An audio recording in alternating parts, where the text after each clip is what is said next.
আজ আমি দেখাবো এটা কিভাবে বানালাম। তো এটার মূল উপাদান হচ্ছে টিস্যু। অনেকগুলো টিস্যু পেপার নিতে হবে এবং লাগবে কিছু পাতা। একটা বাটি নিব, তার মধ্যে ফেভিকল গ্লু নিতে হবে।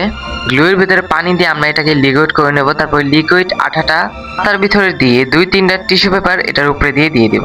তারপর একটা বোতল নিতে হবে, তারপর এটার নিচের অংশটাকে কাট করে নেব। তারপর লিকুইড গ্লু দিয়ে 4-5টা টিস্যু দিয়ে এটার উপর একটু মুড়িয়ে নিব। তারপর এটাকে শুকাতে দেব 1-2 ঘন্টার জন্য। এদিকে আমাদের পাতাগুলো শুকিয়ে গেছে, ওই শুকানো পাতাগুলোকে উঠিয়ে নিয়ে এগুলোকে সাইজ মতো কাট করে নিতে হবে। আমি এখানে প্রায় অনেকগুলো কাট করেছি।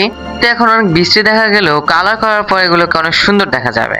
পাতাগুলোকে সবুজ কালার করার পর এগুলোকে দেখতে একটু সুন্দর দেখা গেলেও মাঝখান দিয়ে যে দাগগুলো গেছে, যে পাতার থাকে, ওগুলো আমি লাইট সবুজ কালার দিয়ে করে নেব।